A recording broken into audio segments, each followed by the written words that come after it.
হেমন্তের শেষ মুহূর্তে রাজধানী সহ সারা দেশে বেড়েছে শীতের প্রকোপ। কনকনে ঠান্ডা আর হাড় কাঁপানো শীতে যুবথুবু জনজীবন। আজ দেশের সর্বনিম্ন তাপমাত্রা রেকর্ড করা হয়েছে চুয়াডাঙ্গায় 9.2 ডিগ্রি সেলসিয়াস। দেশের দক্ষিণ পশ্চিমের জেলা চুয়াডাঙ্গার উপর দিয়ে বয়ে যাচ্ছে মৃদু শৈত্যপ্রবাহ। জেলায় সর্বনিম্ন তাপমাত্রা রেকর্ড করা হয়েছে 9.2 ডিগ্রি সেলসিয়াস।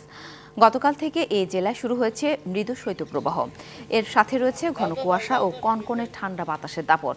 সন্ধ্যার পর থেকে সকাল অবধি এই তীব্রতা বাড়ছে। দিনের কিছু সময় সূর্য উঠলেও উত্তাপ মিলছে না। এই অবস্থায় নিম্ন আয়ের মানুষের দুর্ভোগ কয়েক গুণ বেড়েছে। এদিকে ঘন কুয়াশায় মাঠে ধানের বীজতলা নষ্টের সম্ভাবনা দেখা দিয়েছে। উত্তরের জেলা পঞ্চগড়ের উপর দিয়ে বয়ে যাচ্ছে মৃদু শৈত্যপ্রবাহ। ঘন কুয়াশা আর হিমেল বাতাসে কাহিল জেলার মানুষজন। জেলায় আজ সর্বনিম্ন তাপমাত্রা রেকর্ড হয়েছে 9.4 ডিগ্রি সেলসিয়াস। ঠাকুরগাঁয়েও তাপমাত্রা ক্রমাগত নিচের দিকে নামতে শুরু করেছে, যা শীতের তীব্রতা আরও বাড়িয়ে দিচ্ছে।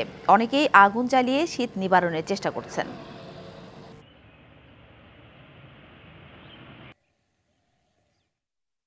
ঠান্ডা, কুয়াশা বেশি, আজকে প্রাইভেট যেতে কষ্ট হয়।